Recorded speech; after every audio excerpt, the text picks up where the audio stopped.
Welcome to Metal Vice, a podcast where we talk about all things music. Well, the things we care about. That's right, which is mainly metal music and live music. I'm your host, Brian, joined with your other host, Karen. Karen, that's what I said. Yeah, Karen, you. Me. Before we get started into our main topic, which is Dark Lord Day, just want to remind people that our contact information is metalvice1@gmail.com for our email. Our Instagram handle is @metalvice1. And then obviously our YouTube page. So if you're listening to this on audio, those are the ways you can contact us. If you're watching this on YouTube, leave a comment here, go through Instagram, whatever you want to do, email, all that fun shit. But yeah, we definitely want to hear from you. So if you're liking what you're hearing and whatnot, or want to hear other things, just, by all means, reach out to us. We'd love to hear from you. So there's all that. So I guess I don't think we have any headlines or any new music or anything this week to talk about, because we're going to spend, I think, a lot of time talking about Dark Lord Day. Yeah, probably. More likely. Yeah. Rambling on a bit like we used to do back in the day. So we're going to get into that, and I guess start off by explaining what Dark Lord Day is, because this is a weird thing. I don't know if people, because like our podcast is a music podcast where we talk about all things music. Well, the things we care about, which is metal and live music. So Dark Lord is a beer. So it's like, why the fuck is a metal podcast talking about beer? So we'll get into that. There's definitely a connection. If you know what it is, cool. You already know what the connection is. But if you don't, we're going to describe what Dark Lord is, what Dark Lord Day is, and we'll definitely get into that connection between music and why we're talking about that for an episode. Starting with Dark Lord. It is a beer, as I've said like 14 times already, brewed by Three Floyds Brewing Company out of Munster, Indiana. Is that correct? I believe it is. Yeah. And I'm not sure when I discovered Three Floyds Brewing. It must have been right when we moved to Chicago in like 2015, 2016. Yeah, more than likely. With Zombie Dust. I remember that being like the big beer that they had. And it was, I think, just came out and everybody loved it. Everybody wanted it. And it was hard to get. You had to know when it was being distributed to a particular store and whatnot. And you had to get it right away. A lot of the mom and pop corner stores were upcharging on it. It was like $16 to $20 for a 6-pack of this beer, and it's just an American pale ale. I do like this. This is one of my go-to beers. This and Anti-Hero when I go to a bar here in the area. That's typically one of the two I will try to get, because they almost always have them on hand. And that's because, once they figured out the demand for that beer, they ramped up production, and it was easier to get. The prices stabilized more to a normal 6-pack of $12 or $10 or so, or whatever the fuck it is now. But that's how I discovered Three Floyd. And I don't know how long it took after that before I discovered Dark Lord, which is their Imperial Stout that they do. And once we were here in Chicago, that's when my exploration of beer grew to the next phase. Because back home in Iowa, I definitely brewed beer, and explored different varieties there. But in Chicago, it took a different turn. A bunch of my friend groups at work and whatnot were definitely into the beer and beer culture and whatnot here in Chicago, and they introduced me to barrel aged beers, primarily Bourbon County Stout out of Goose Island.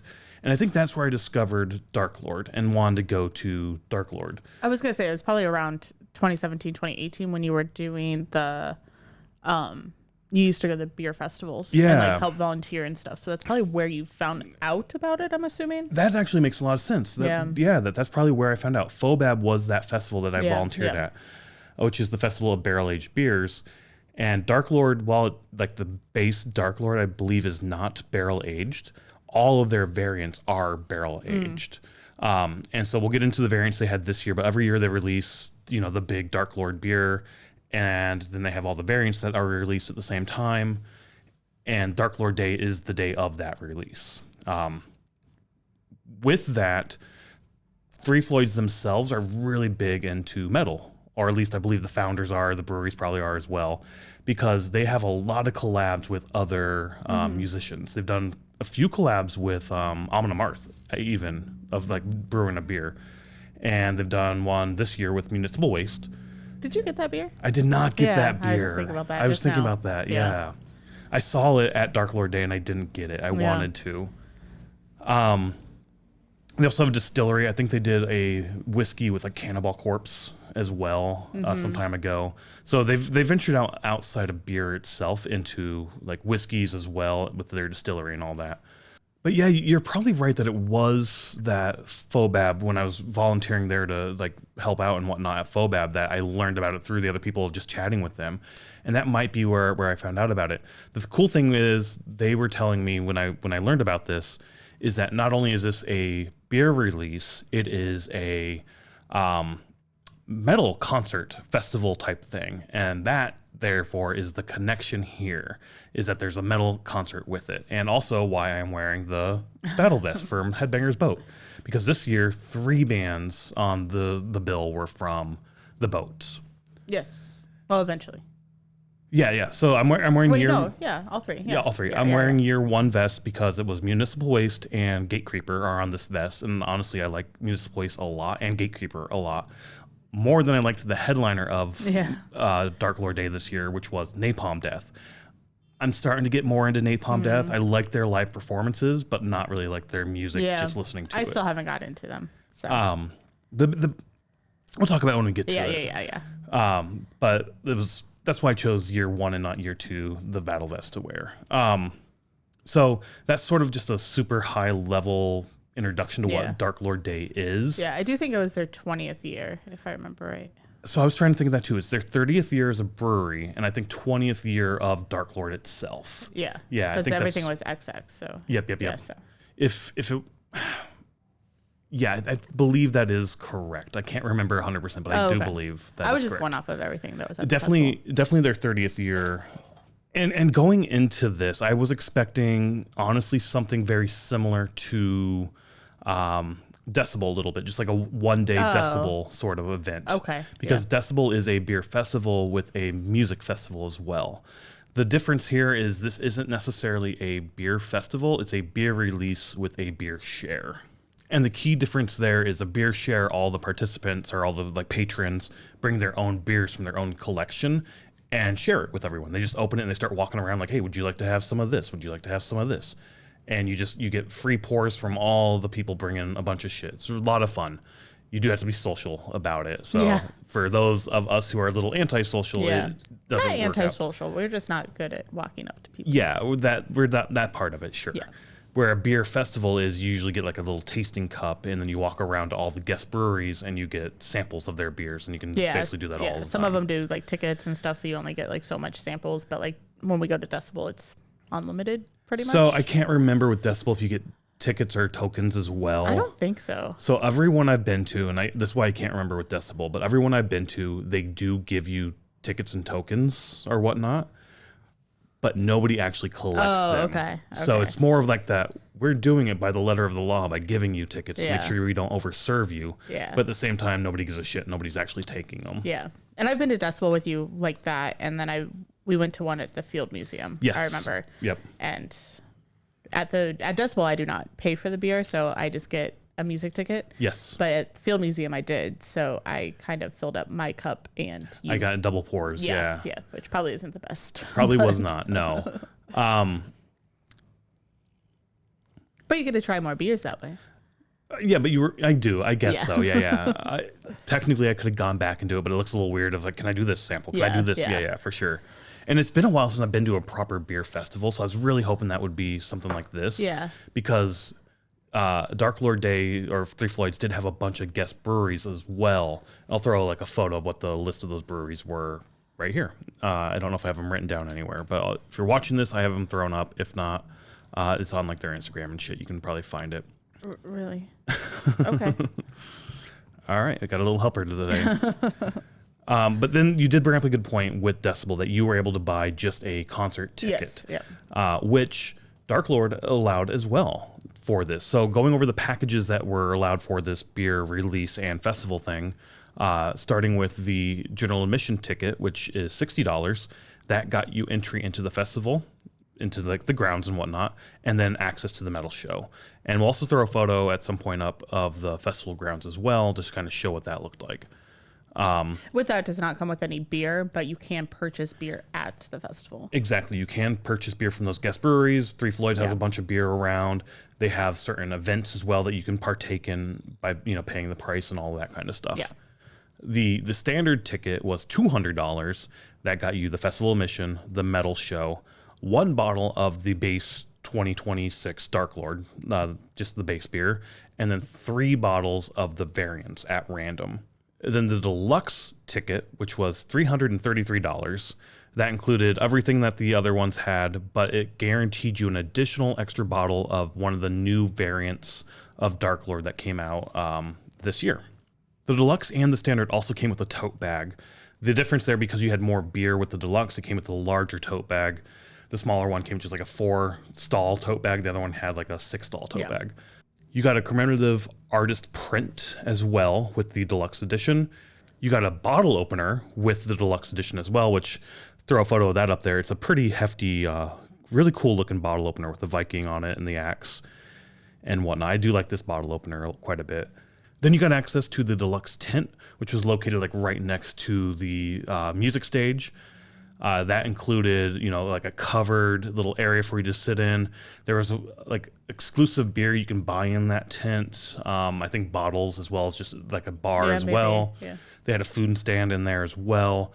It got you access to bathrooms, which were just the trailer porta potty things. But better than porta potties, in my with opinion. The air conditioning and whatnot.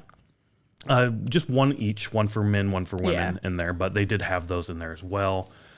And I think that was really about it that came with that deluxe that was a little bit different. Yeah, I think so. Yeah.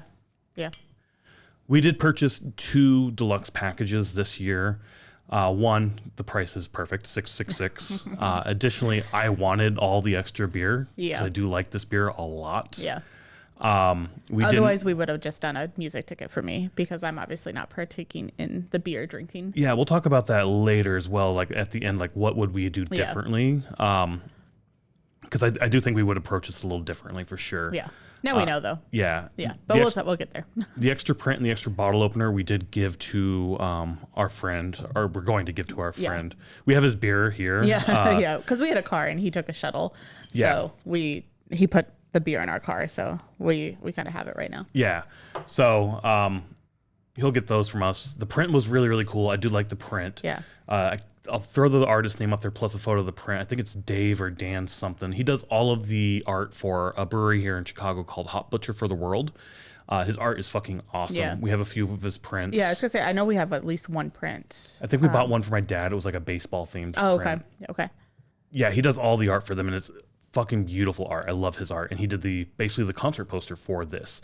And the poster is really cool. The photo's not going to do justice of it, but the gray and the blue at the bottom where the bands are is like this speckled sort of sparkly ink. And it looks really, really cool. Yeah, I like how it's the portrait or the photo or the drawing, whatever you want to say, and then the bands at the bottom. I think it's really cool how it's laid out. Yeah, which I didn't see any of these prints at the merch stand. No, I think you could only get them if you did the which package. We're big collectors of concert posters, so if we didn't have, if we couldn't get that through this way, I would have been a little upset. Yeah. So again, we'll talk about that at the end. Like, what would we do differently? That's one selling point for me for the deluxe package. For sure. I mean, concert posters can be $35 to $75 depending on, or even more, right? Or more, yeah. Depending on the band and depending on what you're getting. Yeah. This I would put a price tag on this at like $50. $50, yeah, I would say that, yeah. Especially since it's limited edition. Yeah. Exactly. I think there's like 538 or something, a really weird number. Yeah. It must be. I'm assuming it's just the packages that were sold. I think so. Or maybe they sold like 500 packages and 38 employees got them or something. I don't know. Yeah, maybe. I don't know where to go from here because I wanted to talk about. I'll do this first off. Actually, all right. I'm jumping all over the place here real quick. So, like I said, we discovered this around 2017, 2016. The exact time frame of when I learned about Dark Lord Day is sort of fuzzy to me. It's something I've always wanted to go to because, you're melding the beer event plus a metal concert. Like, to me, those are phenomenal. And I really like the Decibel metal and beer shows that they put on because it is that sort of weird melding that shouldn't work, but it really does work, I feel like. Decibel does, anyway. This one, we'll see how it is at the end. That, but we've only ever done Denver. We haven't done Philly yet. I still want to check out Philly. Yeah, we'll do Philly point. sometime. Yeah. Probably in a couple years. Yeah. How things are working out. Well, how things are working out, and then also just things we want to do. Right. It's kind of on the bottom of the list for sure. Yeah, and also it's April, I think. It is in the spring. So it was like just a couple weeks before this event. Yeah, so it's kind of one of those things where I feel like our springs are full. So where December's easy because we don't normally have much in December. Right. So I have wanted to go to this for a long time. 2020, I think, was the first year we were supposed to go. Yeah, we bought tickets that year. Yeah. We bought like the package. I think it was just like the base package. And obviously 2020 happened. Yeah. So it got canceled. Yeah. We drove out there. We drove out there to pick up our packages. I made a playlist for my friends. So like our EDM friends that I go with, go to those shows with, they're also into the beer and getting Dark Lord. They all got the packages. We were all going to go down there. We were going to get a hotel to stay the night. One of our friends, Brandon, travels a lot for work. So he had like points or some shit he could use at like one of the hotels. So that's how we were going to do that. So that was the whole plan. I made a playlist of metal music to get them in the vibe that we're going to listen to on the way down there. And it got canceled, so we couldn't do it. So we all went separate, which was a little bit of a bust. I wanted us to go down as friends and whatnot. Picked up our packages, came home. I just remember the day that we went down there, it rained so hard. Yeah. Like, I don't know. That's my only memory from that time of going to pick it up. And then for a few years after, they only did the beer and no festival. Yeah, only the pickup. Only the pickup. Yeah. So we did that for a few years. Then it must have been 4 years ago now. They finally brought the concert back as part. Like we're going back to our old roots of of Dark Lord Day, and we're bringing back the metal show along with this. Awesome, fuck yeah, let's go do this. One problem: it was the exact same fucking weekend as Milwaukee Metal Fest. Yeah, for 3 years in a row. Every fucking year, it was the same time. Yep. And then last year at Milwaukee Metal Fest, or at the pre-party, Jamie Jost was like, you know what, we're going to do this over Father's Day's weekend next year. And we're like, that's in June. That means we can go to Dark Lord. And I got so fucking excited. I think at the year in review episode or whatnot, this was one of the things like, I'm excited for this. I know this is going to happen. I know we're going to be able to. We didn't have tickets yet. Because you buy tickets, what, like February, March-ish? February, March timeframe, Yeah. So we didn't have tickets yet, but you knew that it was on our list to do this year. And the past years when it was during Milwaukee Metal Fest, we would still buy a package. Just one package, because you could pick up the beer later. Yeah. And even then, I would try to pick up the deluxe package because it came with that extra bottle. And I was like, I want that extra bottle. But those past years, that package sold so quick. It was so hard to get that deluxe package. This year, when they went on sale, I was lucky. I got the deluxe package. Like, yes, we got our one. We'll get you the metal ticket later. And they're like, you can just get me a package if you want. Just do it all at once. Yeah. And I was like, all right, I'll get one. And then I was like, you know what? I'll get another deluxe. And I think you can get up to 4 deluxe packages. Oh, okay. Per order, per person. But you have to have a name to put into it. You do, yes. Yeah. So it's not like you can just say like Brian 1, Brian 2. Yeah. Like a name and an email. Yeah. Like I thought that we'd have to like show our ID or something. They didn't ask for that. Yeah. But yeah, your name's supposed to match what you're doing. So what you're getting, I mean.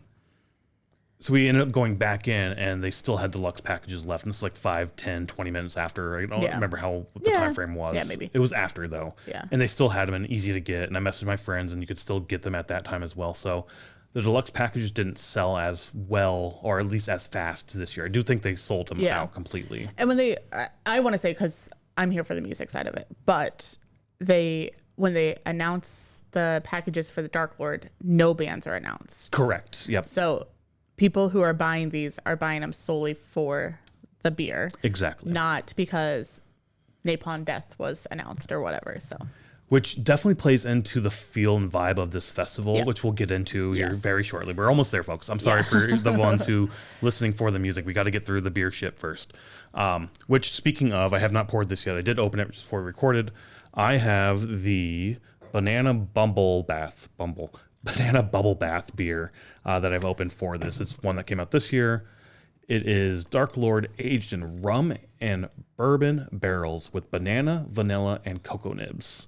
Ooh, nummy. It does sound really good. I would not drink it, but I'm super excited to try this. I have my rare water. Straight from the tap.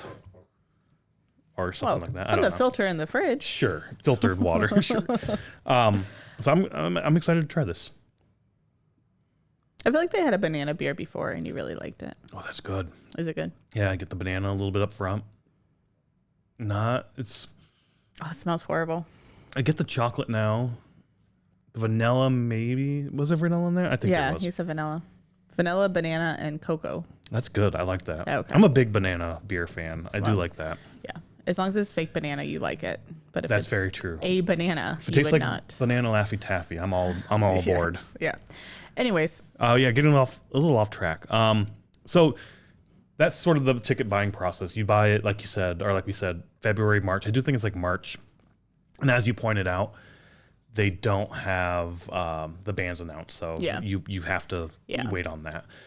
Good luck this year. The good thing this year is that up to the day of, you can still buy the standard package as well. Oh, really? Yeah, as well as a metal ticket. So you could still. So it didn't really sell out. No, but the deluxe definitely sold. Yeah.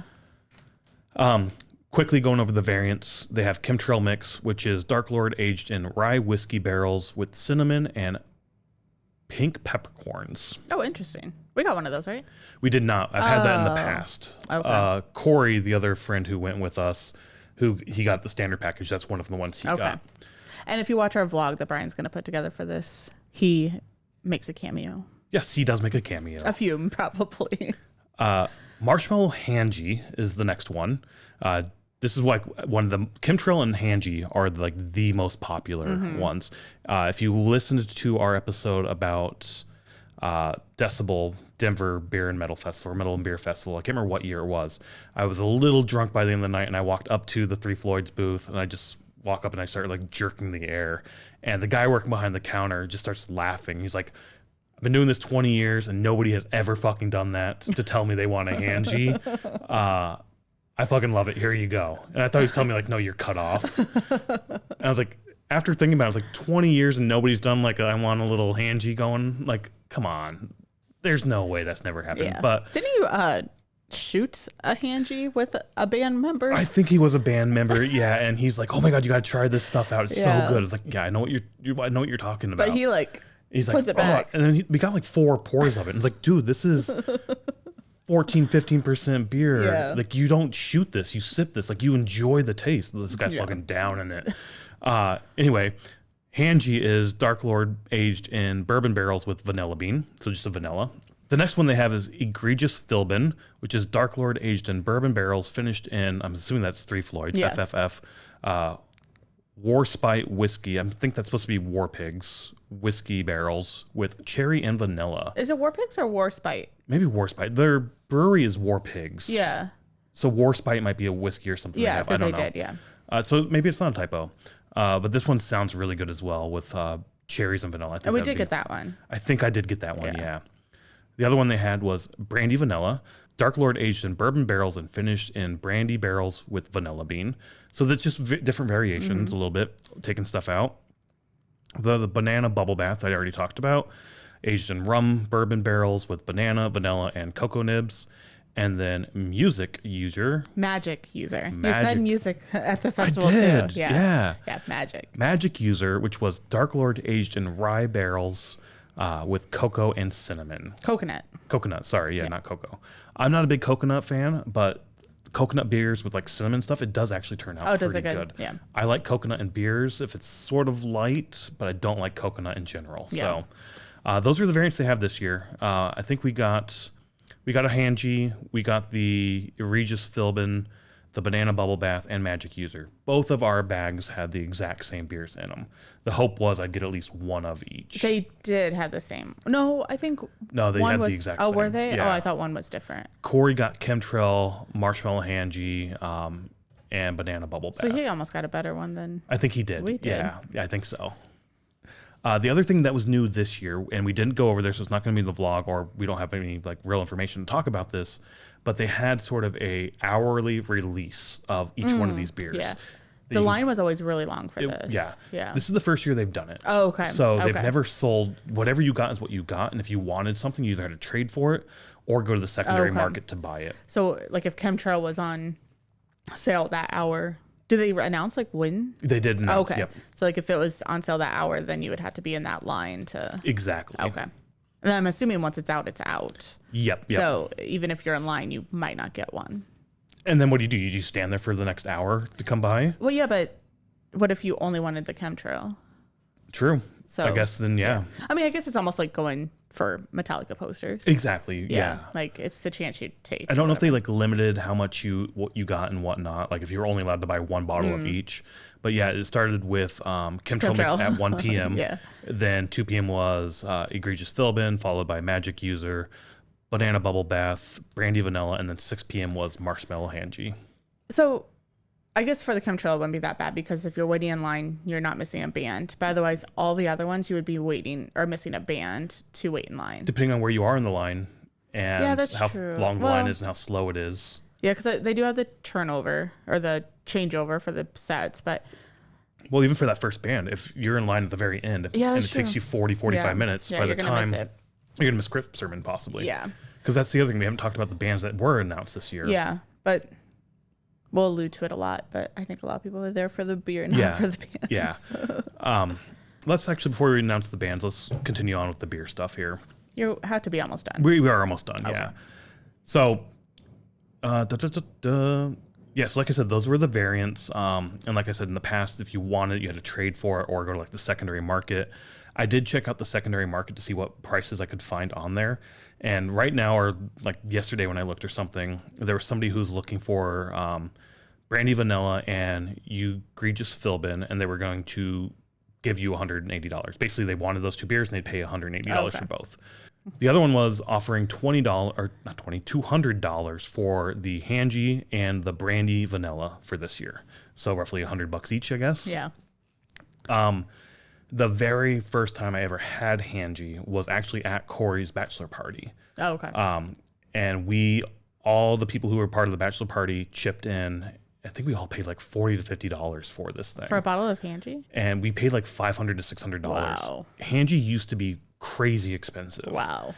A lot of these sort of barrel age programs were they were pretty small. They were very small. And then there was sort of a big boom in them. Because I remember when you used to go do like the beer, like you would sit outside for hours waiting for the beer to be released and stuff. And they don't really do that anymore. Like, no, that was Rev that would do that. And in the one up in Logan Square, or maybe not Logan Square,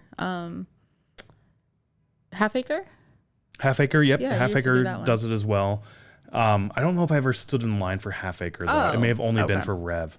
And Rev was the same way that this is, where it was sort of a bottle pickup / beer share, because you would be sitting in line for hours, and people would just bring beers and they'd share it while you're in line. The bottle would work its way down the line type thing. And where it ended, the next person would like open one and start passing it even further down. Something like that, basically. So before we get into the concert or the bands, I want to give my perspective. Okay, yeah. Please do. I've never been to a beer share. Yep. Well, we've done friends once or whatever, where it's more just talking and I guess you share beer, but it's not. I didn't know what to expect. Starting out, you wanted to be there early because the bands didn't start till 1:30, and I think you wanted to be there at like 10. I wanted to be there super early. I knew Corey was getting there, because the other thing we haven't touched on is how to get to this festival. We drove down. Corey took a shuttle from a local brewery place. Well, we drove because I don't drink. Right. I mean, obviously, if you're drinking all day, you're not driving. Right. So he took a shuttle from, I think, Beer on the Wall or whatever the fuck it's called. They had like 2 pickup locations or whatnot. So he went to one of those pickup locations. It was $24 away. So $24 back, down there and back. So $48 total. He said the ride down was super awesome. Everybody was super hyped and ready for it. They were already sharing beers on the bus. At 8 a.m. At 8 a.m. Or 7:30. 7:30 or 8? 7:30 is when it left, yeah. Okay, so yeah. Super early to be drinking these heavy beers, and that's what everybody brings. And, they're sharing those. Everybody's super pumped.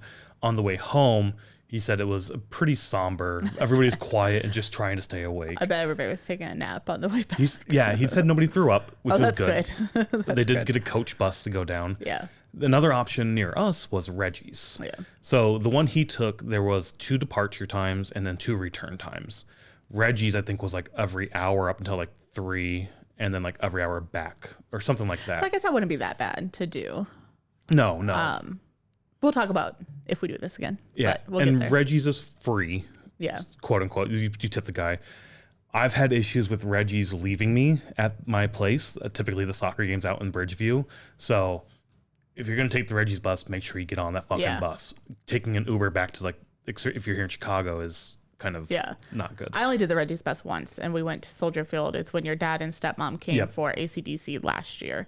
So if we did get left, we're walking Soldier, distance. Yeah, we're walking distance back. Yeah. But for Bridgeview is not walking distance. Yeah. But anyways, so you want to, sorry, I forgot where we were going. Real quick, the other option that a lot of people are doing, I already sort of mentioned this, getting a hotel near the place. There's a few hotels out there.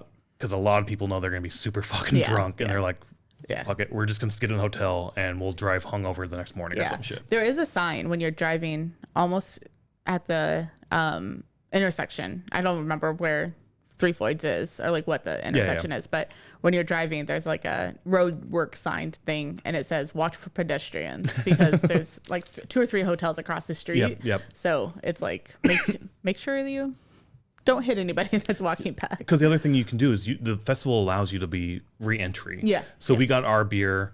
When we got our beer, you get these wristbands you put on, and there's not a ticket or anything. They snip the beer. Yeah. They snipped your wristband. Yeah. Yeah, I've got a photo we can show up there. But yeah, they snipped the wristband to show you that you had it. And then that's how you get back into the festival as well. So a lot of people did the same thing we did. They took their beer packages to either their car or their hotel room, which makes it a lot easier. So you're not lugging this heavy. Yeah, I saw a couple people lugging it around. But this fucking bottle of beer is heavy. And you have 5 of these. Yeah, like, 4 or 5. Yeah. Well, and more if we haven't even got to that part of. Maybe we should talk about everything we did before. But anyways, before we get into this, my perspective. So you wanted to go super early, and I was like, why the fuck do we have to go so early? Like, we're just gonna be standing around until the band start, because obviously I'm here for the music, not for any of the beer.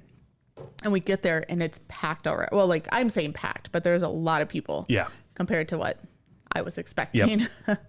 And then like you said, like how you explained, where everybody's just like sharing beers or whatever. So it makes sense why you go early, because if you're there for only the beer, like you go on either the early shuttle or you get there early and then you drink beer until lunch and then you go home. Yep. But yeah, from my perspective of going so early, I was like, why? Like, there's no point in me just standing around, which you thought I was mad, but I was not mad about that. I just didn't understand why. So. I definitely wanted to explore the grounds to see what this is like. We've never been here, so I didn't know how large this was going to be and how sprawling it was. Yeah. It wasn't. It was pretty condensed. Small. It's in like their parking lot, basically. Yeah. But you do walk in through the gate, and then as you walk in, they have like their big sign up front with like 3 Floyds and some statues and whatnot that they've built. That's where the special beer pickup release window area was, plus a bar for guest breweries that you can go get beer. I think there's a merch tin over there. 3 Floyds merch, yes. Yeah, and just like first aid and a bunch of other shit in this little area. Oh, and water. Free water. Oh, was there free water? Yeah, you don't remember getting water? I remember getting it from the hand pump stations and people being like, that's probably not a good place to get water. No, they had like, it's just hooked up to the building. So I'm assuming it's on their water spigots or whatever, but that so you can fill up your bottles. So. Typically at beer events, there is always free water for obvious reasons. One thing, we took my bottle of water, but like you can take like bottle, like mine's like metal, and people had that all over the place, but we just filled up a plastic bottle. They had, I need to get one of these. Metallica had one for sale a few years ago with like the Freeze 'em All logo on it, but it's a freezer or chilled backpack that everybody has like their beer in, and everybody's got these fucking massive backpacks packed with beer on them. Or in them. I remember saying earlier in the day that I think Corey, I was like, whoever made these, or the first one of this was a genius, because like everybody had them. Yep. I thought it was genius until you get to the concert part. Yes. And people walking through the crowd. A lot of people just left them on the ground or whatever, but there's people trying to walk through the crowd with them, or like, moving around with them on and stuff. And I'm like, it's the same thing of riding the train on rush hour with people in their backpacks and not being considerate about, or just being aware of how big they are. Yeah. I think that's the biggest thing, is like forgetting how big they are. So, but anyways, if you continue down the road just a bit from that little first entry area, off to our right at this particular time, and we'll throw the map up here probably. It's probably a good time to put it up. That's a good point. There's a tent. That is the beer share tent. And this tent is huge. It was very big, so many tables, and it was crowded in that place. It was really crowded. We should have counted how many tables were in there. It got busier as the day went on until there was nobody in there, which we'll talk about here, which was the end of basically the headlining set, basically, and it was like dead. just above that to the left, there is the Wheel of Death. Yes. Which is just this massive wheel that you spin. And if you've listened to the podcast before, you might know that I'm a big fan or big sucker for wheels. If the merch table has a wheel, I will spend the $5 to spin the wheel. Yeah. And win a sticker or win nothing. I don't care. I want to spin the wheel and see what I get. Unfortunately, this Wheel of Death costs $27.75 per person. Per person, per and spin. You had to do it, or you had to pay to walk this line. Yeah. I wish there was a viewing pay. area. Yeah. Because there's no way to like record for like you to film me, or like whatever the case is. And I was just gonna walk through with you guys, and she's like, well, she has to pay, otherwise she has to leave. And I think I was like, well, that's stupid. And then when I scanned, it was supposed to be $25, and I went to scan my card and it said $27.75. I'm like, so what's the extra $2.75? And she's like, tax. And I'm like, well, that's even stupider. And then it asks you for your tip, like always. Yeah, no, she didn't put the tip up there because I think she knew I was gonna be like, nope. I did hear her also say something like, well, we also don't know who's going to be able to spin. So our way of keeping track of people. Because the first thing, I thought this was really stupid. They had sort of the bozo game where you throw a bing bag in a bucket, and your closest bucket, I think, got you like a base 20, 25 or base variant of something, or just the base Dark Lord. And then the next one got you the chance to spin the wheel. Both of those, you just stick your hand out and drop them.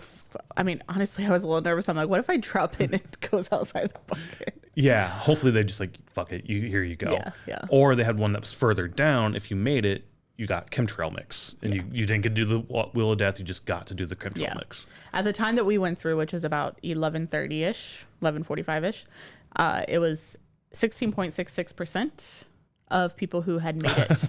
They said, they did say that. Yeah, well, they said 1 out of 6, but I looked at the percentage. And then the guy who was handing out the bean bags went and sunk every single bag he threw into the chemtrail mix.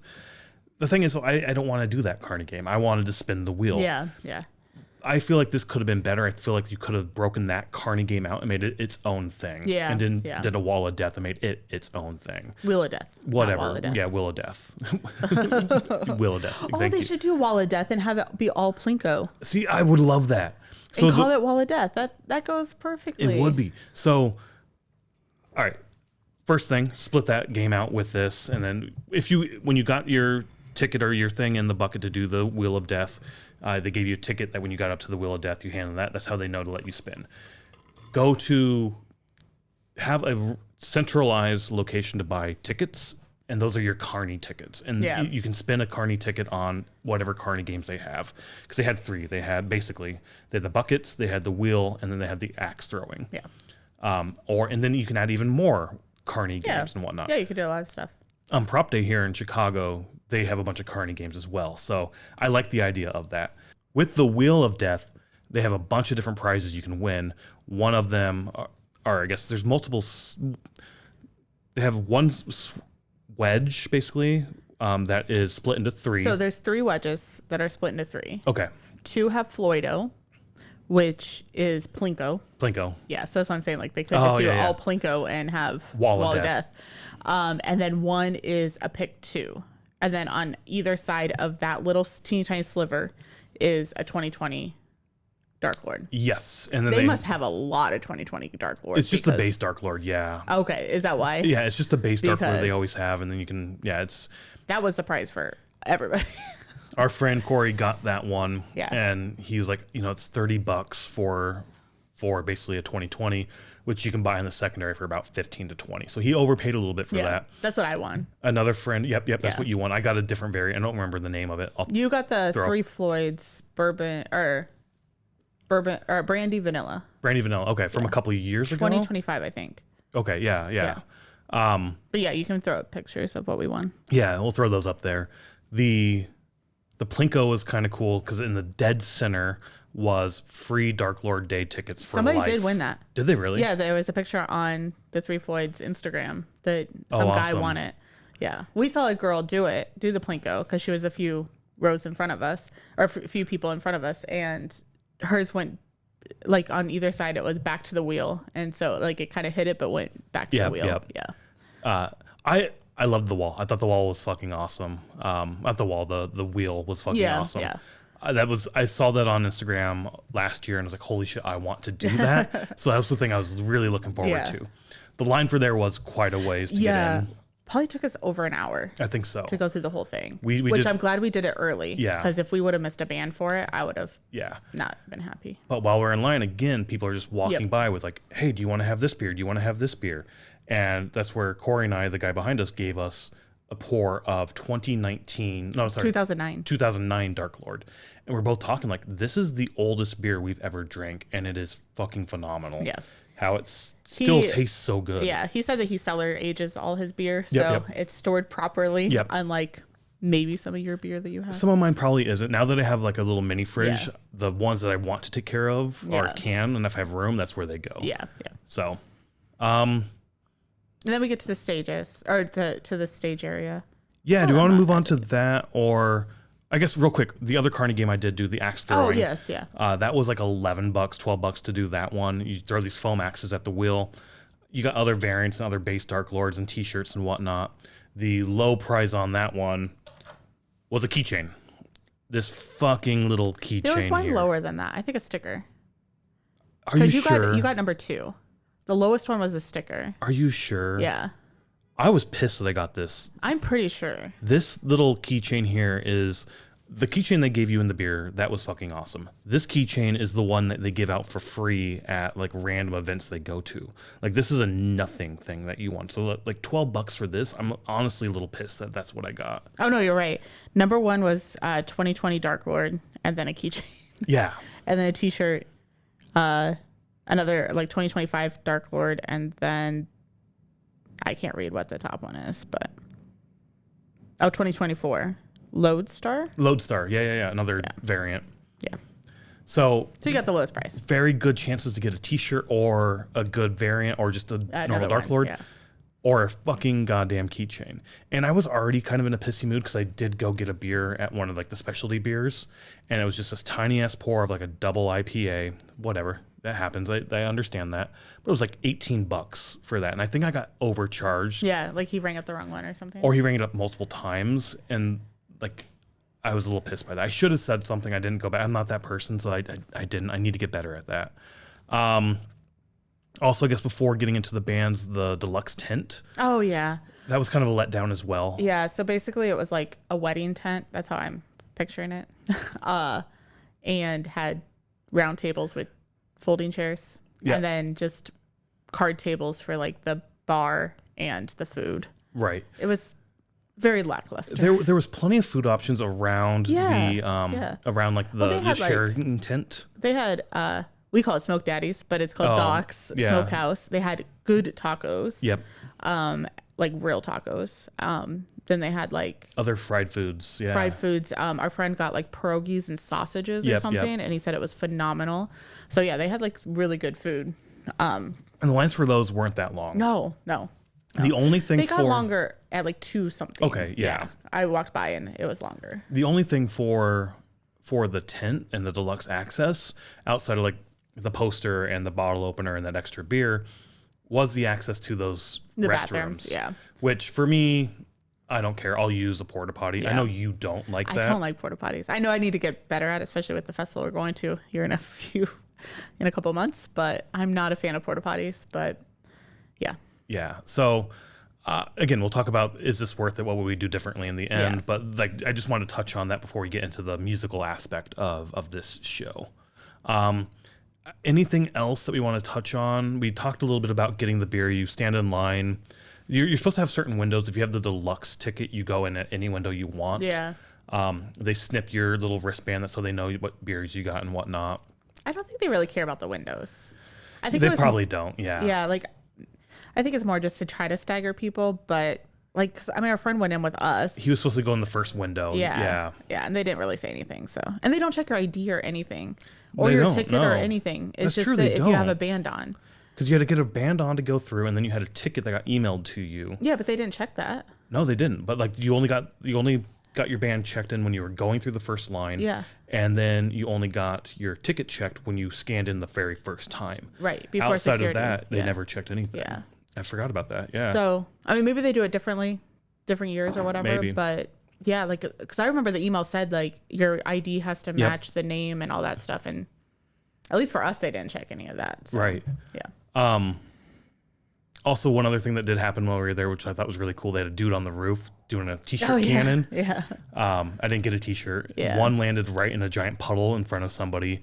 Another one went over the fence, blocking the sort of the perimeter of the festival. Right, yeah. That's the only time I saw that, but that was kind of cool. Yeah, I wonder if it happened later. I mean, later on, we kind of stayed over by the music, so we didn't really walk back. They have a few mascots running around. I didn't see a mascot, but apparently they were running around all over the place. Yeah. Well, I saw the one guy dressed up, but he was a patron. Oh, really? Yeah, okay. he wasn't a mascot. I thought he was a mascot. But he was dressed up as like a Viking or whatever. Yeah. I saw the Viking all over the Instagram page. I assumed that was... No, I think he was just a patron. Oh, interesting. Yeah. And then there was some people as knights and stuff, but they were just patrons. Yeah. Or I'm saying patrons, but I don't think it was like mascot-y. The other thing real quick, the parking for us was $25 to get in or something? Yeah. I think there was other parking all over the place. We parked probably the closest parking. Well, second closest. Yeah, because the other one's like right by the exit. But honestly, that parking lot would kind of suck too because you'd have to still walk all the way around. Yeah. And I think there was parking in the back. But it was $25 cash only, which luckily I grabbed cash before going. And I don't know what the other parking lots would have been. Yeah. We'll talk about things to change at the end, but that's one thing I would change is that if you get the deluxe, it'd be nice to get free parking. At least a parking spot. Yeah. Granted, like I said, like I don't think a lot of people drove. No, I don't think so. Yeah. I don't think so. So, which makes sense. If you're drinking all day, you're not driving. So, that's about it. The beer share was fun. We did that for a little bit, partaked in that. Our friend Corey was much more involved in he's much more involved in the community than we are. Yeah, and he knew of some people that were there and met people on the bus and stuff like that. So he does the trading, or he used to do a lot more trading than he might now. For work, he travels occasionally, and he goes to breweries and picks shit up, and he's made friends around the world even, and traded beers back and forth with them. So he's more versatile at these beer shares than I am. Yeah, for sure. Which I did make the comment. I'm like, I'm glad Corey was here. Otherwise, it'd be just you and I standing in the corner, like not talking to anybody. People did come up like, "Hey, nice vest," like the vest type thing. Yeah. So would have talked to them. Like, There's one guy's like, "Would you like some beer after saying thanks for my vest and things?" Yeah. He had a Municipal Waste shirt on. We're like, that's fucking awesome. You want a shirt or do you want a drink? Yeah. So I mean, we're all obviously more comfortable when it comes to the music side of things. So if anybody makes comments about music or anything like that, like we're all for that. So now we're about an hour in, about 50 minutes in there. So now we're going to get to the music finally. So let's start with who the bands were. And for this, we'll throw the concert poster up because it's a really cool poster. Oh, okay. This is where you want to do that? Yeah. Okay. It'll be up earlier too, probably, but definitely right here as a read off the bands, which we have at the bottom of the bill, working our way up. Crypt Sermon, Deadguy, Midnight, Gatecreeper, Municipal Waste, Napalm Death. 6 bands. Yeah.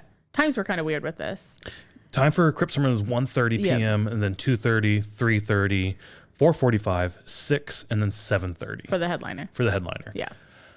Times went off on a hitch, basically. I felt like some were early. Yeah, there was. I think Municipal Waste was a little early. A couple bands went on early so we didn't really talk about this, but a couple times, we went to the car to drop off the beer, and then we went to the car 2 other times to get water. And then I had Diet Pepsi in the fridge, in the cooler. So we went back to the car a couple times, and just to sit down for a little bit. Because otherwise there was picnic tables and places to sit, but people like camped out. Yeah. Like once they sat down, they didn't move. Like we'll throw photos of this up if I can, or videos where the beer share tables are littered with bottles and bottles and bottles of beers that were shared. And we're joking with Corey, and he's like, look at that table, and there's got to be thousands and thousands of dollars worth of beer, empty bottles sitting on that table. Yeah. And we didn't mention this either, but you mentioned going out to get water. I also went out to our car, and we had a cooler, and I got beer, because you're allowed to bring beer in for the beer share. Which is interesting, But I can also then drink my own beer, so I can bring like my IPAs I want to drink in with me. Yeah, at least you know that for the cost. Next year, whenever we do this again, I don't know if we'll do it next year, but like you won't have to buy any beer. You can just take beer with you. I think buying some of the beer is part of the fun, especially if you can buy like the variants or but like try the other breweries out as well. I think that's part of the fun. But to me, that's where like a beer festival is a little better, where you can try it for a price. The little cups. The sampler thing. Yeah.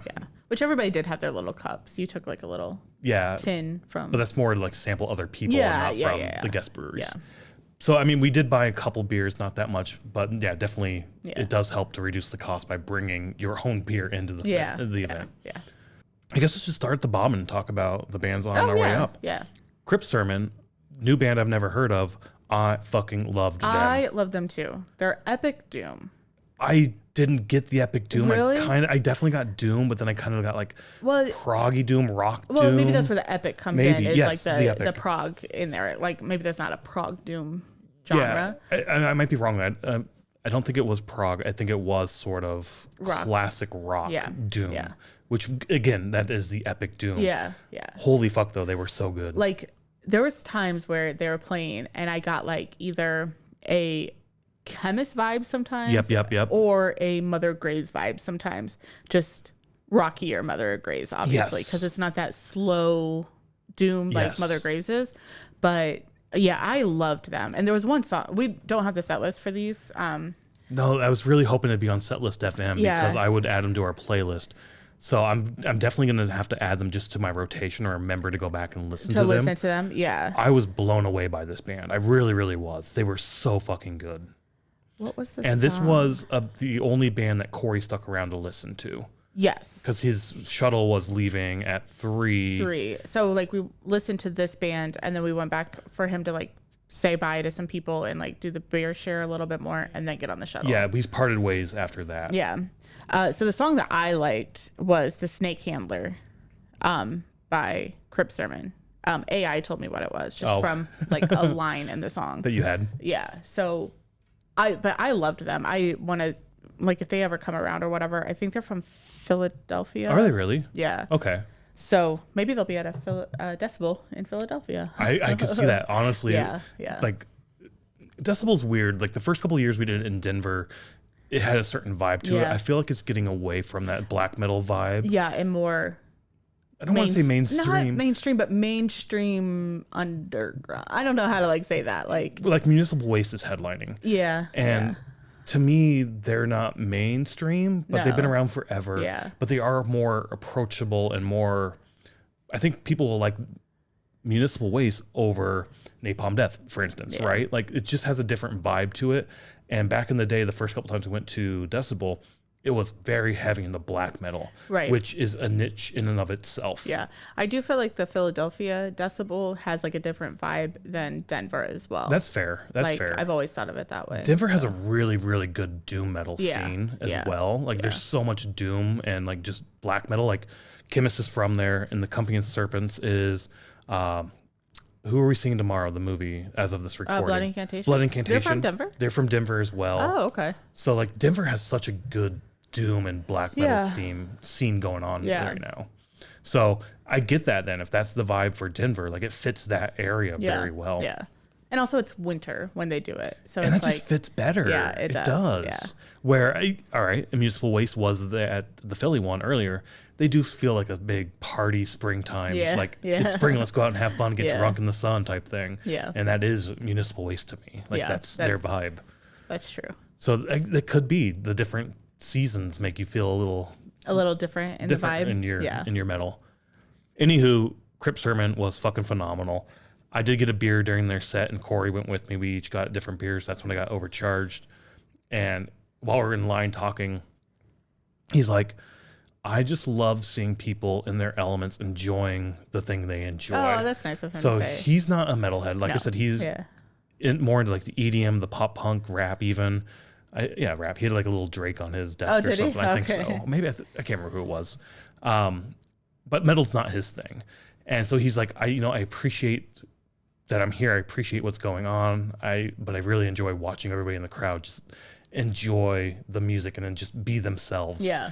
It's like I love seeing people in their elements. I wish he could have stayed. I do too. Like, because I think Deadguy's when the pit opened up, if I remember right. But like to see like I mean, like if he could have stayed for like Municipal Waste, which it didn't matter what shuttle he was on, he wouldn't be able to. But like that was like the element. Yeah, that was. I told him Municipal Waste is fun. I think you're going to enjoy their set and what they do. But he did do the Crypt Sermon, and honestly, out of this set, probably my second favorite band this night. I would say that. Well, that's hard. But I mean, favorite new band for sure. For sure. Because I really liked the Midnight set. Okay. So. All right. Well, before we get to that, because that's after Deadguy, why don't we talk about Deadguy real quick? Okay, let's talk about that. What do you think about them? I don't remember them. I'm not going to lie. I don't either. There wasn't anything memorable about it. And I remember after a couple songs, I'm like, I'm good. What I do remember about them is they are more on the hardcore side of things. And to me, I was like, oh, this fits well with Napalm Death at the top of the bill. Oh, that's true. Like this and Napalm Death are very, to me, cut from the same cloth, so to speak. Like they had similar vibes in terms of attitude and whatnot. So they felt like the hardcore band on the bill for me. Yeah. I wasn't the biggest fan of the music. I remember that, but I did enjoy their set that they put on. And again, I'm not the biggest hardcore fan. I'm starting to dabble in it a little bit more. So this is definitely one I would check out. But coming off of Crypt Sermon, I was just like, fuck. Yeah. That was so much better. If you could flip these two, I would have been. I thought the same thing. I was like, I think they should have been flipped, but. But again, it's personal flavor, or not flavor, exactly. Preference. Flavor. Personal, flavor. Yeah. Our flavor of metal, what we prefer. Yeah. Still good to see him. I'll reiterate what Corey said. Like, it's cool to see people in their element. Yeah. And people were in their element for Deadguy and really enjoyed it. Yeah, it was interesting. I think it was during Deadguy, like this random guy who had like a shirt. He had khaki shorts on and a shirt that was like the Rocky Mountains. And he came through the crowd, like just like throwing his hands up like this. And I'm like, you're not a metalhead. I do not remember that. I'm sure he was just it's the different groups combining. Yes. And you could tell, like when we were in the beer share tent, there was some people there that were obviously there only for the beer share. They were maybe wearing a darker color shirt for the vibe, but not a metalhead for sure. And then you had your guys. I'm saying guys mostly. Well, there was a lot of women there too. Yeah. But they had metal, vests on and the metal shirts and on. everything. So it's like you really got the two vibes. I saw a lot more metal shirts than I expected. So going into this, we were talking about what we expect the numbers to be, and we'll regroup at the end as well, see if we agree with this at the end. But I think we agreed that it was going to be 25% of the people were going to be there for the metal, 25% of the people were going to be there for the beer and metal experience, and then about 50% would be there solely for the beer experience. And we'll talk about this at the end if that's what we agree with still, but that's what we thought at the beginning. And like you said, you could definitely tell who was there for what. Yeah.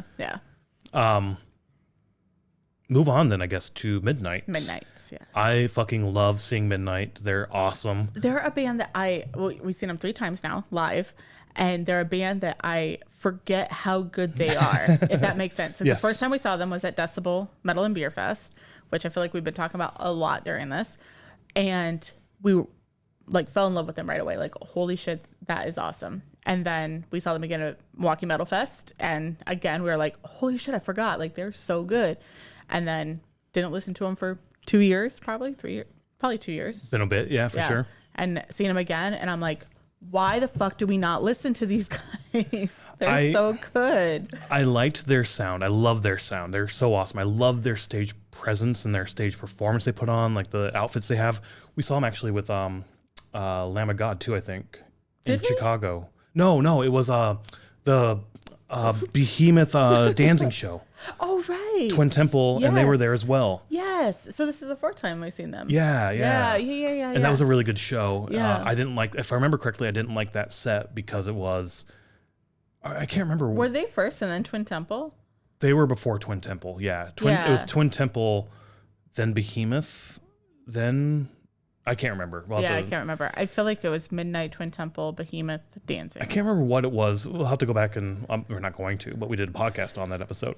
But there was something about their set that I wasn't a fan of. Yeah. Either they came off a lot more punky than I remember them coming off, and it could just be with the songs they chose. Yeah, for the dancing set. Yeah. This set, though, is the first time we've seen them outside in the sunlight. That's true. And I feel like that actually hurt their set. Oh, okay. I didn't enjoy their set that much because I think it was in the sunlight, in the broad daylight and whatnot. Okay. So it gives it a different vibe and stuff. Yeah. The music was still phenomenal. Yeah, that's where I guess I'm going as more the music than like the performance or the set sort of thing. And to me, it's just, and you could correct me if I'm wrong on this, but it's like a thrashy death metal. No, this is what I get from them. Yeah, aspects. I get at times I get punk aspects. Yeah, maybe it's the punk, not the core, but I get punk. death metal aspects at times too. Yeah. Like they're all over the place a little bit. Yeah. Again, their aesthetic that they have while they're on stage with like the hoods and the masks and whatnot. The energy they have on stage is fucking phenomenal. Like they put on such a good show. Yeah. And, you know, it was a few years ago, maybe 10 years ago now, not more than a few, but I talked to a friend and he's like, I hate festivals because you get an abridged set, you only get the hits, and it's outside typically. That was 10 years ago. Yeah. Because it was 2016. It's like it's outside mostly. And I was like, yeah, but it's still fucking awesome. Yeah.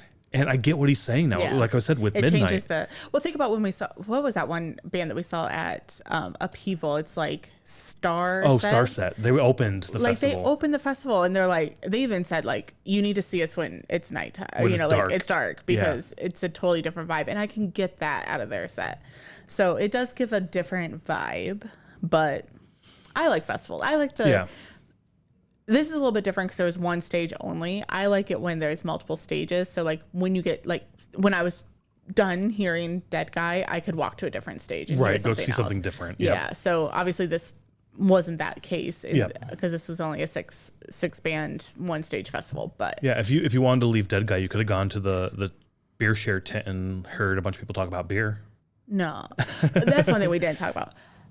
If you have sensory issues, which I don't think I really do, but the chatter in that beer tent, oh my! As soon as we walked in, I was like overwhelmed. There's 1,000 people having 1,000 conversations. I know. So like, I get it.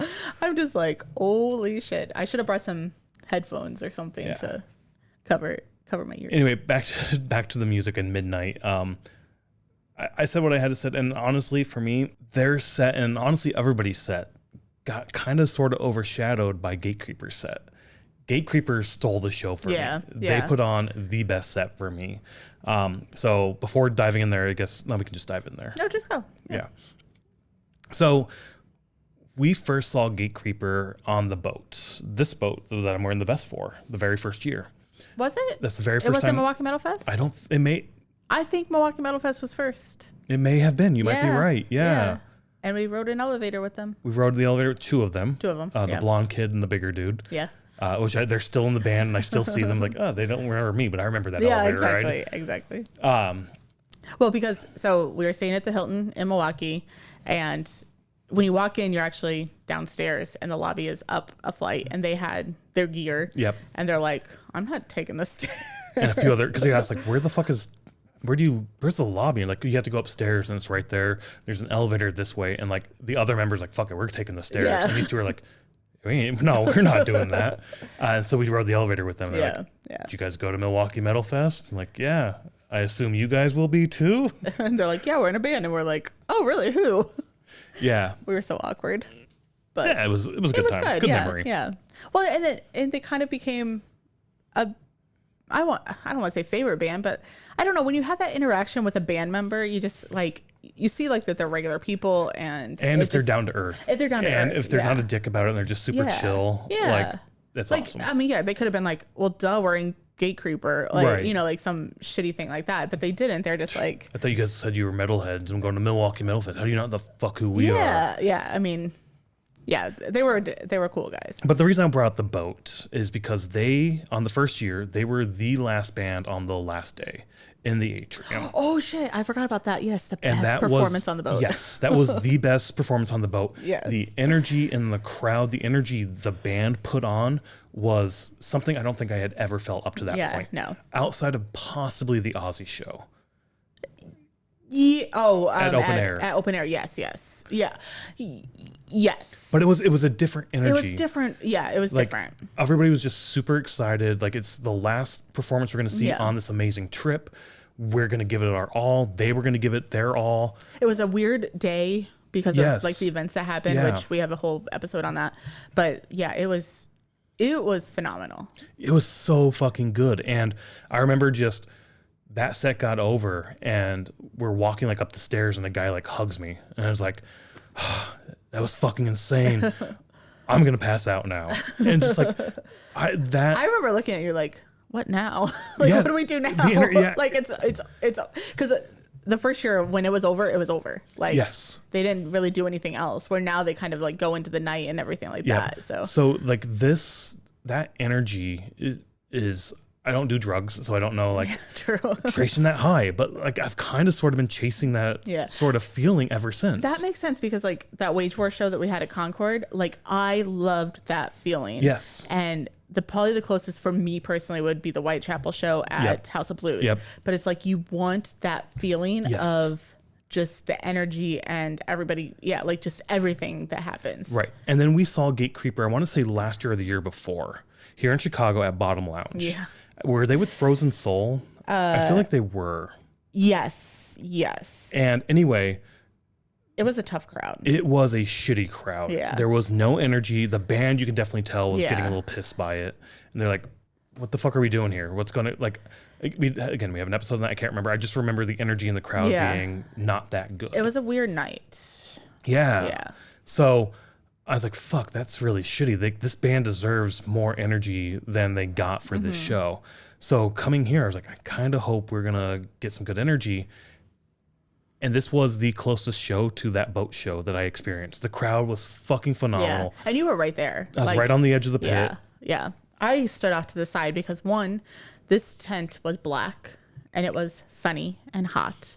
And also just my problems. Yeah, your body's not quite working at the moment. No, my legs just decide that they're done giving me energy. So but yeah, like the pit was fucking insane. The crowd was fucking phenomenal. You could tell they were feeding off of it because they were just putting all their you could see that on the stage. It. Yes, for sure. I was like, holy fuck, this reminds me of that boat show. This is so fucking good. The only thing that they didn't do at this show is they didn't throw out t-shirts and they didn't throw out records. And I forgot about that. They do that, don't they? Well, at the boat they did. Yeah. Like they were just throwing shit out. Like we don't really care. Yeah. This is the first time where somebody did a circle pit and I was like, that was fucking phenomenal. Oh, really? Because I was on the edge of the pit, and as I'm standing there, I'm like helping people, like pushing people to keep the pit going in a circle, and it's like I'm just sitting there, and it's person after person after person after person, nonstop like running into me. Open air was. Yes. Yeah. And so it's like, all right, this is how a fucking circle pit should be. Not this like I'm gonna do 2 laps and then stop. Yeah. This was for the entire time. Boom, boom, boom, boom, boom, boom, boom, boom. Like it was just person after person after person. I think that's the difference of a festival crowd where you do get that like aspect versus a show where it is. So say the song's 3 minutes long, people run 2 or 3 laps, and I mean I shouldn't be talking because I do 0 of this. But that's why I don't do circle pits because I'm not running laps. I didn't do it in high school. I'm not gonna fucking run a mile for you on stage. But when you're sorry. like just spinning and stuff like that, that's really cool. I think so. It's great. I wish I could have been closer to the pit, but this performance stole it for me. It's Gatecreeper's performance and then Crypt Sermon for me. 1, 2. Like it's holy fuck, this was so fucking good. And god damn, it was fucking awesome. This is probably gonna be at the end of the year one of my top memories of the year is this particular performance. So fucking good. Moving on then, I guess, to Municipal Waste. So we do add these set lists to our playlist on Spotify if they're on there. I only had Midnight and Municipal Waste and Napalm Death listed on Setlist FM, so we couldn't add everybody else in, unfortunately. We're not reading off what the set lists are. They're online on Setlist FM, or you can just check out our playlist. They're on there too. Yeah. But Municipal Waste. Well, I want to say that we aren't reading off set list because technically it's a festival and we don't read set list for festival. We'll talk about that at the end as well. Wrap this up. If this is a festival or not. Well, we'll see what we come to in our conclusions. Yeah. Municipal Waste, though. Municipal Waste. Yeah. Municipal Waste. We got a little bit late because I think they started early. They did start early so this is one of the breaks where we went and got some water in the car and started walking back, and we could hear them at the car, and I was like, I think they're going, and you're like, no, they're not. I'm like, which were parked like right behind the stage too, and you had to walk all the way around. Yeah, so like the parking lot was like over here, but you had to walk all the way to the gate that was like all the way around the building, which is fine, but we didn't time it very well. Yeah, and we're not running. Fuck that. No. We'll get there when we get there. Yeah. So we did show up a little bit late, but I worked my way into the crowd again, not as far forward near the pit as I did last time.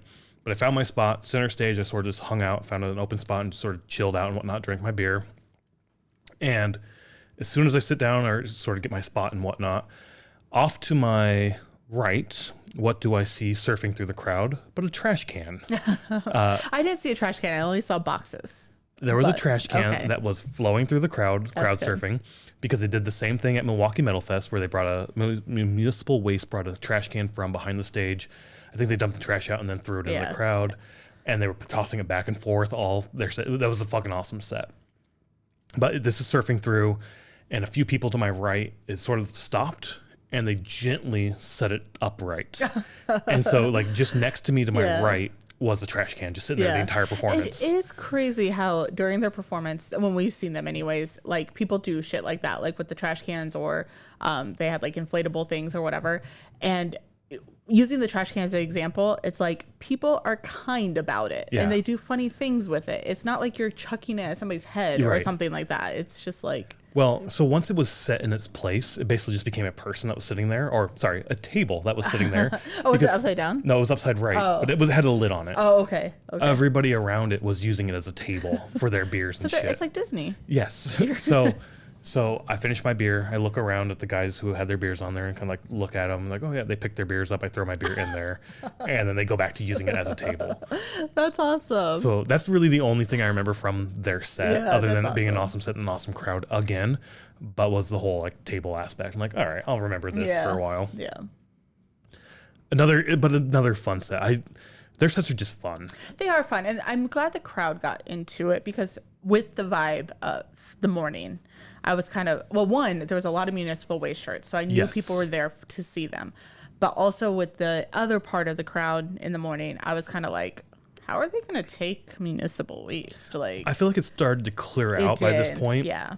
And it was down to that music and beer only folks. The people who were there for the beer had enough beer in their bellies, and it's time to go pass out. Was it after Gatecreeper or after Municipal Waste we went to the tent? I think it was after Municipal Waste. Okay. We and go back to the tent, and there's there's hardly anybody. They're starting to pick up the beers from the table, like the cleanup staff and whatnot. Yeah. There's very, very few people left. Like that. I know the side that we were kind of standing on, which was like right inside the door, was clean, or like cleared off. The whole place outside of the music tent or the stage event or whatnot, the stage tent and whatnot, was kind of a ghost town, in all honesty. People were starting to pick shit up, tear shit down. Nobody was at the food stands or anything. I don't even know if they were closed or not. They might have been. But yeah, then we get to not Municipal Waste, Napalm Death. Yeah. They went on early. They went on at 7:14. They're supposed to go on at 7:30. And still talking about like midnight playing during the day. It was weird to have your headliner with the sun at still 7 o'clock. And the sun was setting in just the right moment where it was shining straight across, straight through the tent. Yeah. I just remember when they went on, because I was over there. Were you by me? I can't remember, but nobody was there. Yeah. Like, there was people on the rail and then a couple people in the crowd, but nobody was there. What do you mean nobody was there? Like when they started. Oh. But I think it's because of the time, because they were supposed to go on at 7:30 and it was 7:14. Okay, I remember now. Okay, because I think by the time I got over to go watch them, there were quite a few people. Yeah, it filled up. It filled up, okay. Yeah, but I'm just saying, like, when they started. When they started, it was pretty sparse. Yeah. Okay, I follow now. Again, we're not the biggest Napalm Death fans. You liked them better after the boat. The boat show we had with them, I loved. The thing I love most about Napalm Death is the banter in between songs that they do. Like, it's funny to me. I kind of agree with them on a lot of their political views, so that helps as well. Which, I don't know. To me, their views are not like controversial at all. It's like, just common sense. Don't fucking kill other people. Yeah. Like, love each other. Like, it's.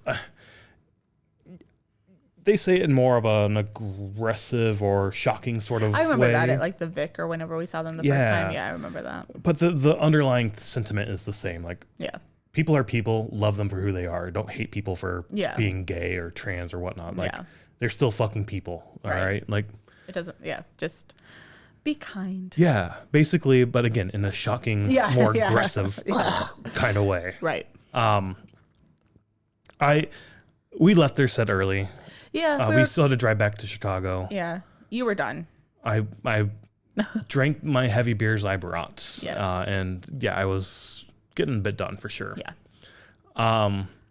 And it was the Bruno Mars show here in Chicago. We wanted to get back before traffic was insane. Yeah, but we kind of got back while it was insane. We did, yes. So this has nothing to do with, well, kind of, because we were driving home, but there's a clip from that night where somebody got out of their car and like was running down the interstate to go to the Bruno Mars because the traffic was backed up. Are you shitting me? Yeah. For real? Yeah. Like a driver? No, like a passenger. Maybe like in an Uber or something. I don't know. Fucking stupid. But it was, I mean, traffic was backed up to get onto the interstate to get over Show up for the opener and you won't have that problem. Exactly. Because we got home, like it's 8:30, Yeah. 8:45?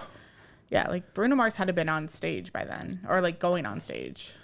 Whatever. I don't know. Whatever. The little bit of Napalm Death we did see, it was Yeah. fine. It's not my music, but I wish. it's fine. I enjoy it. Yeah, a little they're bit. gonna be at Milwaukee Metal Fest for 2 sets. Yes. And I kind of wish I cared for them more. Well, I don't know. And that's one of the reasons I chose not to wear the year 2 vest Yeah. for them, is because I'm going to wear that for Milwaukee Metal Milwaukee Fest, Metal Fest. yeah. This way I can at least wear not Napalm Death, Municipal Waste and Gatecreeper from this vest. Yeah. It'll be kind of cool at the end of the year to see for each vest how many bands I was able to hit up. Yeah.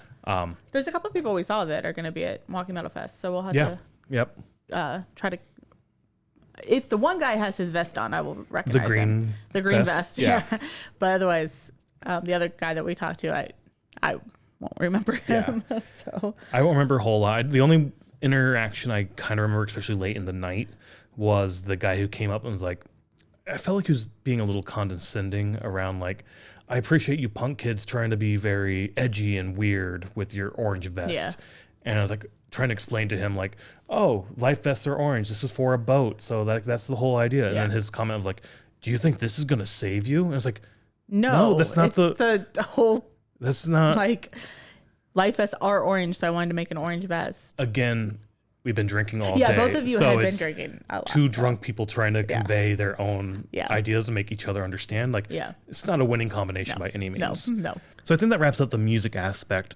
Let's talk about, there's a few things I want to touch on. One, is this a festival? Two, how could we change, like what are improvements we could see? Because again, same with festivals, even if it is or isn't, everything can be improved. Nothing's perfect, blah, blah, blah, all that fun shit.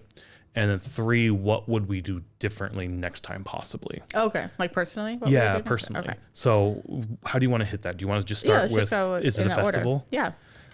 Do you count this as a festival? I do. Okay, why? I mean, it's a good question. So I would consider a beer and metal festival. Putting beer first. Okay. For sure. And but with the music aspect on it and how it was set up kind of like a festival grounds and stuff, I would consider it. I know we've been to some concerts that have more bands than what was there, but I would consider it a festival. It's interesting because I don't consider it a beer festival. I consider it a beer pickup with a share, a heavy involvement in sharing. Well, we're just a little. I don't partake. So, no, I know. Like the whole festival thing where you go and you pay, you get your samples. I see what you're saying. Yeah. This is just a glorified pickup. Like if we go to Rev, that's true. And if Rev allowed you to bring outside beer into Rev and share it with other people, like that's kind of how I feel the beer side of things. Okay. The festival side of things or the music side of things was just a long concert. I feel like Chaos and Carnage last year was more of a festival. And I don't even think we counted that as a festival. I thought of that in my head was like when I said like we've been to concerts that have more bands. Yeah. And I thought about Chaos and Carnage on there. So and Chaos and Carnage was sort of touted as a touring festival type thing. Yeah. And I don't think we What's that one that counted that as Summer a festival? Slaughter is also considered like a festival. Another one, exactly. Festival, yeah. So yeah. Summer Slaughter at least had 2 stages. This had I don't know. So but I get it because for this is the perspective from Three Floyds where they're like they want to bring the metal in, but most of the people are not there for the metal, so they don't want to have like 2 stages and have all these big bands and stuff like that come. I feel like they're big fans of metal, so it's like we're gonna have our big release, we're gonna have a big party. Fuck it, let's book a band as well. Yeah. Like and I wonder if how it started like 20 years ago. If they probably, like had like 1 or 2 bands come. It probably was a drunken conversation they had one night. How awesome would it be if we get a band? Dude, I know so and so from this band. Yeah. Let me call them right now or text them right now. Yeah, they're gonna fucking be there. Yeah, and now we have to set this all up. So, yeah, that's my thought on it. Okay, so. I'm not gonna count it as a festival. I don't think. Okay. So I don't think we'll put it on our festival rankings. Fine. Yeah, I don't. As well. It's 2 separate events trying to meld into one. Yeah. which kind of led into the vibe of the whole event, where it definitely felt like two different groups of people. Oh, for sure. Yeah, for sure. And I was joking with you somewhat seriously, since it is the 30th anniversary and I know they worked with Amon Amarth. I was like, how fucking awesome would it be if they get Amon Amarth again? Because I think they've had them play before. I think 2014. Yeah, or something like that. Yeah. And I was like, how awesome would it be if they came back? And I was thinking about this since then, or since the festival, or since the Dark Lord Day. I don't know if having a bigger band, a more, how do I want to say this? A band that could sell more tickets would make a difference. I think it would impact the overall vibe of the day in a possibly negative way. Oh, okay. Okay. I think you get Amon Amarth, who can sell out medium-sized venues here in Chicago. Yeah. You get Lamb of God, because I'm a big Lamb of God fan. They can sell out medium to larger venues here in Chicago. If you get them to go to Dark Lord, you're going to have a lot of people buy just the music tickets. Yeah. And you're going to be overrun by the metal fans and not the beer fans. And you're not going to have like those $200 tickets or $333. Well, the $333 would go pretty quickly, but then are these two crowds going to bash heads, or are they going to meld? Or you know what I mean? Yeah. I think I felt like from that comment, I felt like everybody kind of stayed in their own lane. Yeah. And I only say that because like when the band started, the people who wanted to see the music or whatever moved that way, and everybody that just wanted to be there for the beer stayed in the beer tent, and they didn't come over. Maybe there was a couple people who kind of dipped in and out sort of thing, and I'm not saying in a bad way of like stay in your own lane, like you can't come over if you're not a metalhead. I'm just saying like it states there was separation there. Right, but if you start to meld those together, have one bleed into the other because there's just too many people, that then affects the other vibe of that other group, I feel like. It could, yeah. So I feel like these types of bands are the right vibe for this, and Amon Amarth, I think, has unfortunately grown above I think what can be supported here. Yeah. So I don't know where I was going with that, other than making that one little comment. Yeah. I think the next thing you want to ask is like, if we do this again, what would we change? Yeah, again, I really love the beer. Like I've been sipping on this banana bubble bath one, and I fucking love it. It gets better as it gets warm, as do most sort of barrel-aged stouts, I feel like. So I would like to get another deluxe if we can. Do we need to get two? No. I would probably, next time we do this, do a deluxe and a basic. Yeah. And then give you the deluxe wristband so you could go use the bathrooms. Yeah. Well, thank you for that. That's very nice. Also with the deluxe, getting the concert poster is a big plus for me. Yeah. Yeah. If I could get that concert poster outside on the merch table or something, that would be cool. I do remember having the conversation because we didn't know what the deluxe the deluxe tent was going to be or whatever. And I remember saying, if you only got a deluxe and I didn't, then like I wouldn't be able to go in there. Right. Other than the bathroom aspect, I think I would have been fine. Yeah, I could go all day without going into that deluxe tent, honestly. Exactly. So that aspect is out the window now that we know, sort of thing.